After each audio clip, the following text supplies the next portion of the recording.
इस चतुर्थ सत्र का विषय है मुस्लिम आक्रमण एवं उसका प्रतिकार और समकालीन परिदृश्य। इस विषय पर सर्वप्रथम मैं डॉक्टर संजय स्वर्णकार जी को आमंत्रित करती हूँ कि वे अपने विचार व्यक्त करें और हम सभी आपके इस विचार से लाभान्वित होंगे। आपका हार्दिक स्वागत है।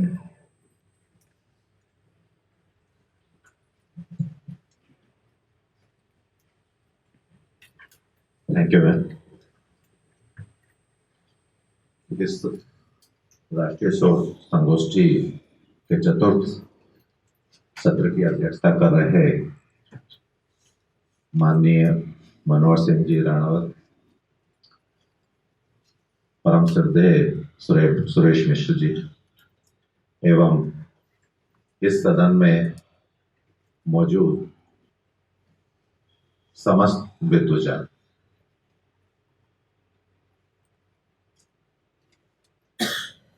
इस राष्ट्रीय शोध संगोष्ठी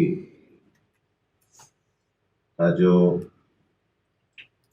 शीर्षक रखा गया है, जो थीम निश्चित की गई है, निश्चित रूप से बहुत अच्छी थीम है और इसके लिए मैं आयोजकों, विशेषकर मुकेश जी को बधाई देना चाहूंगा कि उन्होंने एक ऐसे विषय का चयन किया या उनके सलाहकारों ने उन्हें ऐसे विषय का चयन करने में मदद की जिसके माध्यम से भारत के एक महत्वपूर्ण अंचल, जिसे इस राष्ट्रीय शोध संगोष्ठी में मध्यवर्ती भारत का नाम दिया गया है,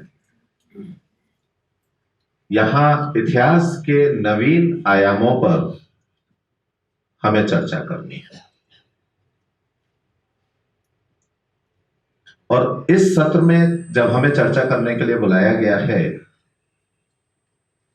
और चर्चा करने का जो बिंदु है वो है मुस्लिम आक्रमण और उसका प्रतिकार। मैं समझता हूं कि यह एक ऐसा बिंदु है, एक ऐसा शीर्षक है, एक ऐसा विषय है जिसे इतिहास की थोड़ी भी समझ है या भारत के इतिहास के विषय में थोड़ा भी जानता है, वो इस विषय को निश्चित रूप से सुनने के लिए एकदम तत्पर हो जाता है। और खासतौर पर जब हम राष्ट्रवाद की बात करते हैं, राष्ट्रीय भावना की बात करते हैं, तब उस स्थिति में ये विषय और अधिक महत्वपूर्ण हो जाता है।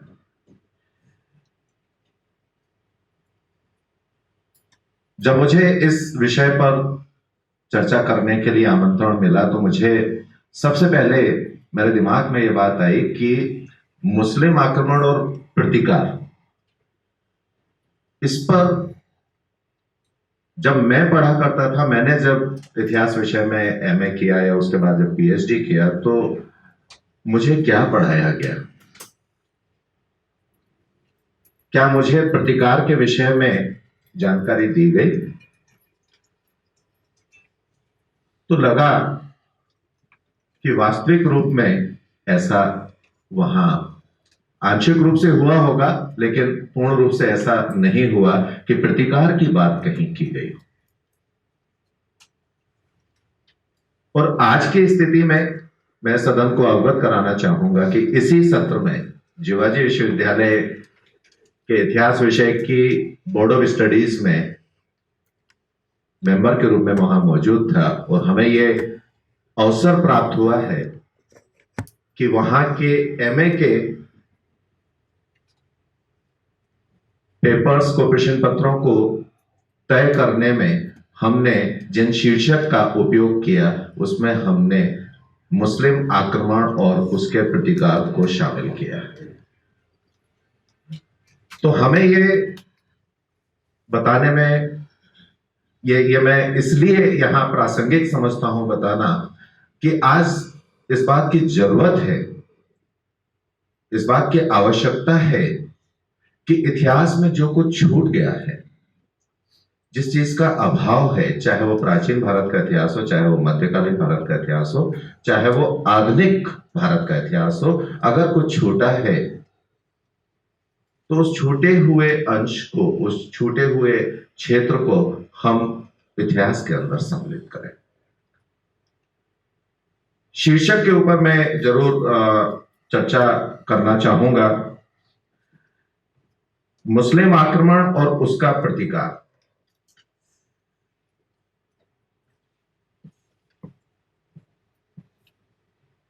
मुस्लिम आक्रमण, मेरे दिमाग में दो तीन बातें हैं जो मैं सदन से साझा करना चाहता हूं कि मुस्लिम आक्रमण किस पर मुस्लिम आक्रमण किया गया?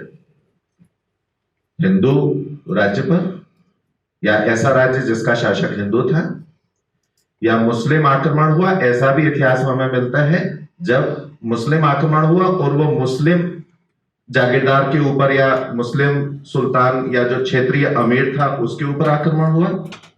चाहे हम मध्यवर्ती भारत की बात करें या भारत के अन्य क्षेत्रों की बात करें, तो ऐसा भी हुआ है। तो एक तो प्रश्न यह था।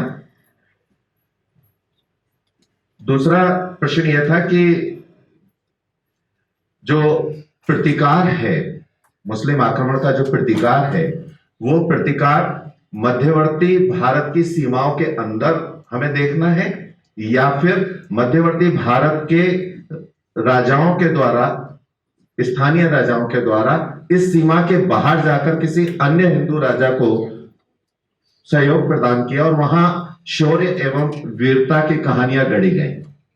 इसको भी हमें देखना है।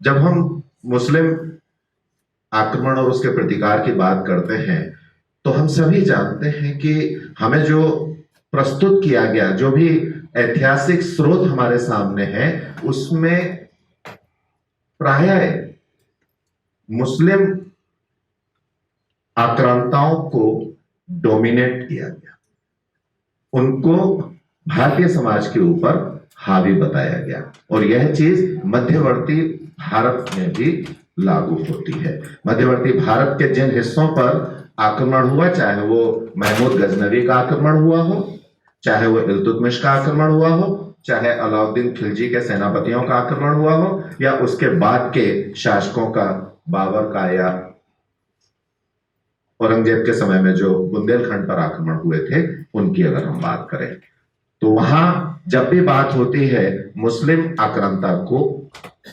ऊपरी दर्जा दिया गया है और जो भारतीय राजा थे उनको उतना महत्व नहीं दिया गया, भले ही उसने शौर्य और वीरता का प्रदर्शन किया हो। लेकिन जो स्रोत हमें उपलब्ध कराए गए, जो पुस्तकें हमें उपलब्ध कराई गई, वो तो भरी पड़ी हैं, लेकिन स्थानीय स्रोतों को अगर हम देखेंगे, अगर हम आंचलिक स्रोतों को देखेंगे, क्षेत्रीय भाषा में लिखे गए ग्रंथों को अगर हम देखेंगे और उनका अध्ययन करेंगे, तो हम ये पाएंगे कि कहानी कुछ अलग भी थी। स्थानीय राजाओं के द्वारा या उनके सहयोगियों के द्वारा, हो सकता है राजा ने पीठ दिखाई हो, लेकिन उनके जो सेनापति थे उन्होंने शौर्य दिखाया हो, उनके सिपाहियों ने शौर्य दिखाया हो, उन्होंने प्रतिकार किया हो सकता है किसी एक परिवार ने ऐसा किया हो।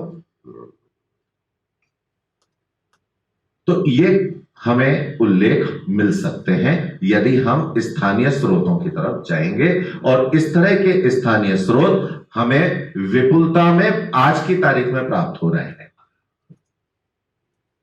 राणावत जी यहां बैठे हुए हैं। नटनागर शोध संस्थान मध्यकालीन भारतीय इतिहास का एक ऐसा गढ़ है, एक ऐसा केंद्र है जहां पर मैं सोचता हूं कि उत्तर भारत की प्रत्येक भाषा से संबंधित, लिपि से संबंधित ऐतिहासिक स्रोत बड़ी संख्या में मौजूद हैं और स्कॉलर वहां जाकर इन ग्रंथों का अध्ययन कर सकते हैं।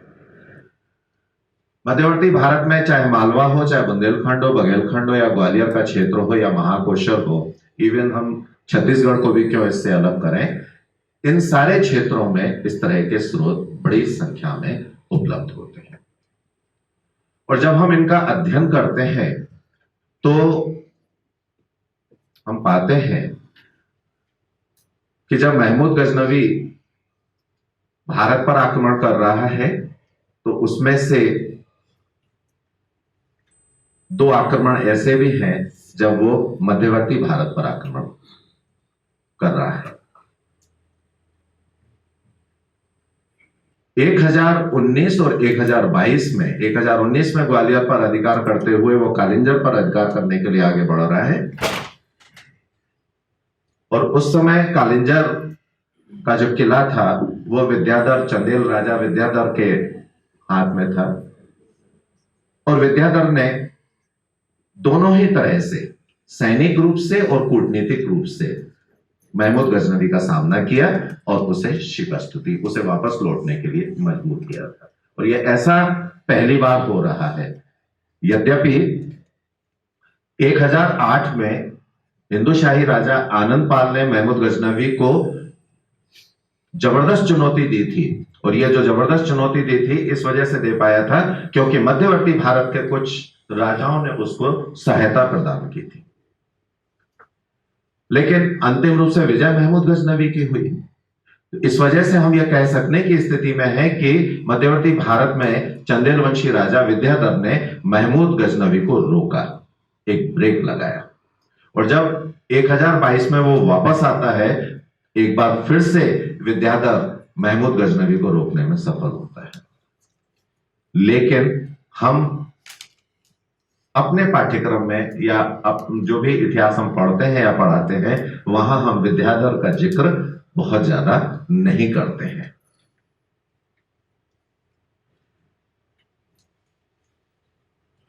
दिल्ली के जो तोमर थे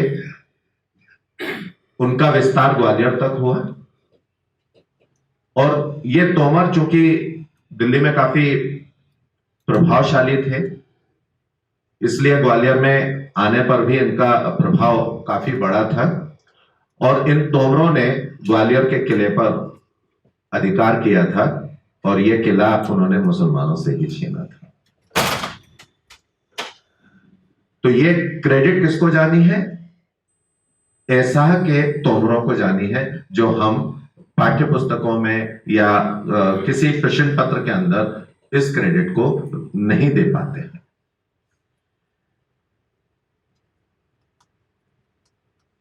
बहुत सारे उदाहरण इस तरह के प्रतिकार के, इस प्रकार के प्रतिरोध के, विरोध के, संघर्ष के हमें बड़े पैमाने पर क्षेत्रीय इतिहास में मिलते हैं। बुंदेलखंड को अगर हम देखें तो बुंदेलखंड में चंपत राय, यद्यपि जुझार सिंह ने मुगलों के साथ संघर्ष किया था और उसे एक दूसरा रूप प्रदान किया गया, मैं जुझार सिंह की इस वजह से चर्चा नहीं कर रहा हूं, लेकिन चंपत राय ने मुगलों का बखूबी सामना किया और उनके पुत्र छत्रसाल ने भी। इसलिए छत्रसाल को बुंदेलखंड का वीर शासक माना गया है। मोहम्मद खां बंगश जो कि मुगल सूबेदार था, बिल्कुल जीत के कगार पर था, लेकिन छत्रसाल की कूटनीति, जो कि उन्होंने मराठा सहयोग प्राप्त करने के लिए कूटनीति का सहारा लिया था, मोहम्मद खां बंगश को पीछे हटना पड़ा और युद्ध में उसकी पराजय हुई थी। इस तरह की जो घटनाएं हमें देखने को मिलती है, पढ़ने को मिलती हैं, चाहे वो बुंदेलखंड हो, मालवा हो, सब बैठे हुए हैं यहाँ। सुरेश मिश्र जी भी हैं, राणावत जी भी हैं, मालवा के इतिहास के विषय में बहुत अधिक जानकारी रखते हैं। बघेलखंड है, महाकौशल है, गोंड राज्य है, गोंड राज्य के ऊपर तमाम पुस्तकों का प्रकाशन सुरेश मिश्र जी ने किया है। संग्राम सिंह, गोंड राजा संग्राम सिंह ने तमाम प्रतिकार किया, बहुत अधिक प्रतिकार किया था मुस्लिमों का। उन्हीं के खानदान से रानी दुर्गावती का नाम हम ले सकते हैं। रानी दुर्गावती ने मुगल सेना के छक्के छुड़ाए थे, यद्यपि पराजय झेलनी पड़ी थी, लेकिन रानी दुर्गावती इतिहास में अपना नाम अमर कर गई। ये सारे जो उल्लेख हमें मेडिवल पीरियड में मिलते हैं, स्थानीय साक्ष्यों को देखने पर, केवल हम पुस्तकों की ही बात क्यों करें, हमें अभिलेखों में भी इनका जिक्र मिलता है। जो सती चबूतरे बने हुए हैं वहां पर भी इनके उल्लेख हमें मिल जाते हैं कहीं कहीं पर। जैसे मैंने आपसे कहा कि किसी परिवार ने ही प्रतिरोध किया, तो आप सती स्तंभ या सती चीरे को देखेंगे तो वहां आपको पता पड़ेगा कि मतलब ऐसा भी कुछ हुआ था। तो इतिहास जब हम लिखते हैं तो किसी राजा का इतिहास नहीं लिखते हैं या किसी जागीरदार का इतिहास नहीं लिखते हैं, एक आम समाज का भी इतिहास होता है। और अगर किसी एक परिवार ने इतिहास में इस तरह का कोई काम किया है तो निश्चित रूप से उसे भी स्थान मिलना चाहिए। अगर उसने प्रतिकार किया है तो उस प्रतिकार को का उल्लेख अवश्य होना चाहिए। एक नाम मैं यहां लेना चाहूंगा, वीर सिंह देव। आमतौर पर जब वीर सिंह देव की बात होती है तो बुंदेलखंड के वीर सिंह जुदेव की बात होती है, जो कि जहांगीर के मित्र थे। लेकिन मध्यवर्ती भारत में हमें 3 वीर सिंह देव का उल्लेख मिलता है। एक तो बघेलखंड से थे, एक बुंदेलखंड से थे और एक ग्वालियर से थे, और तीनों ही वीर थे। तीनों ने वीरता के कारनामे अपने स्थापित किए थे और इस वजह से वो इतिहास के पात्र हो सकते हैं। क्योंकि समय की पाबंदी है, बहुत डिटेल में न जाते हुए इसी वीरता के क्षेत्र में एक और नाम मैं लूंगा। सुरेश मिश्र जी उस क्षेत्र से बहुत लंबे समय तक संबंधित रहे हैं। बुरहानपुर में असीरगढ़ का किला है और उस असीरगढ़ के किले की स्थापना, ऐसा कहा जाता है कि आशा अहीर नाम के जागीरदार के माध्यम से हुई थी।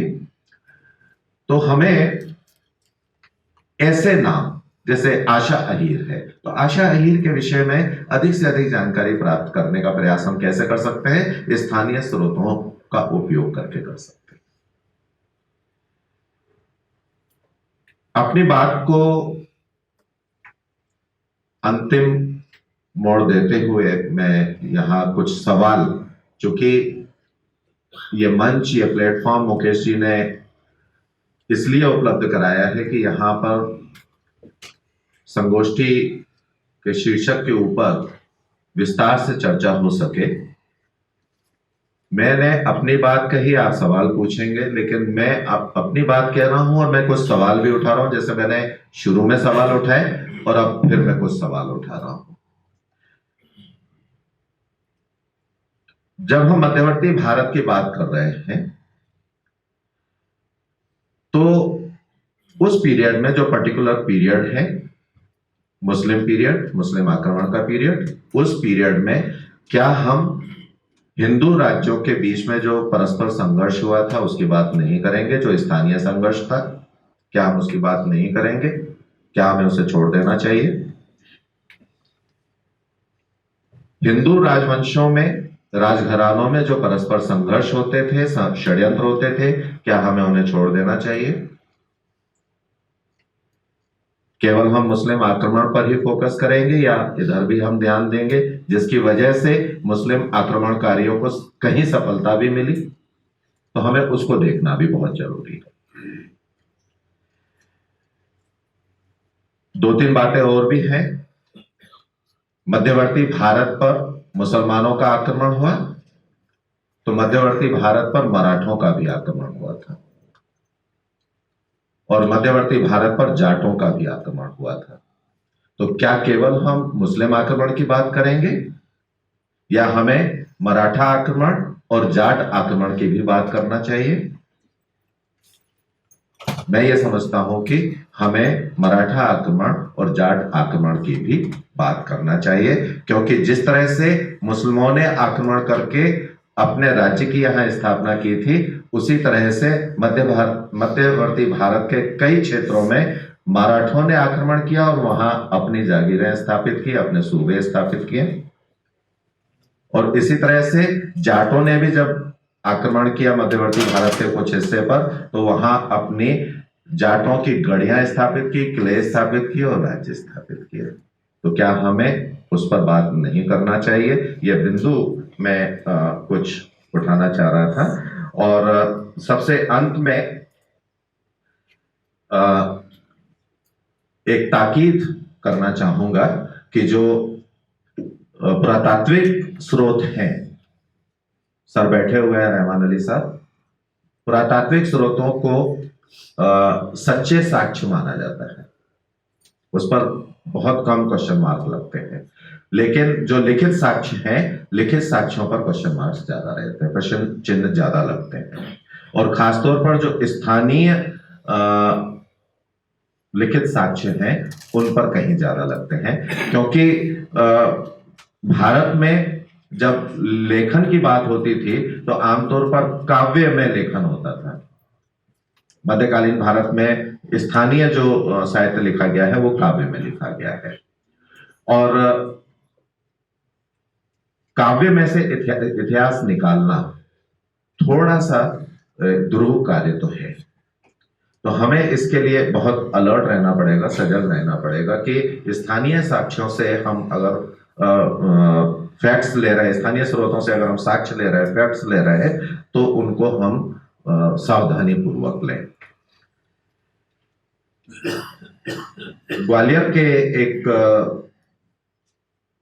बहुत विद्वान साहित्यकार और इतिहासकार हुए हैं हरिहर निवास द्विवेदी जी, उनको मैं यहां कोट करके और फिर उसके बाद अपनी बात को खत्म करूंगा। हरिहर निवास द्विवेदी जी ने काफी अध्ययन किया मध्यवर्ती क्षेत्र को लेकर, मध्य भारत पर उन्होंने काफी लिखा, तोमरों पर लिखा, और मध्यकालीन जो लिखित साक्ष्य हैं उनका गहरा अध्ययन था। तो ग्वालियर से एक नैचंद सूरी ने हमीर महाकाव्य लिखा था 14वीं शताब्दी में। उस महाकाव्य को पढ़कर उनकी जो अपनी टिप्पणी थी उस पर द्विवेदी जी का मानना था कि वो जो दौर था मेडिवल पीरियड का, मध्यकालीन भारत का जो पीरियड था, उस समय भारतीय समाज की बात कर रहे हैं वो, भारतीय समाज निराशा के वातावरण में था क्योंकि मुस्लिम आक्रमण हो रहे थे और देशभक्ति वीरता का भाव कम हो रहा था। ऐसी स्थिति में तत्कालीन राजा अपने कवियों के माध्यम से, अपने दरबार के जो कवि होते थे, राजकवि जो कहलाते थे, उनके माध्यम से इस तरह के वीर रस से भरे हुए ग्रंथों की रचना करवाते थे, जैसा कि नैचंद सूरी ने हमीर महाकाव्य की रचना करके दिखाया।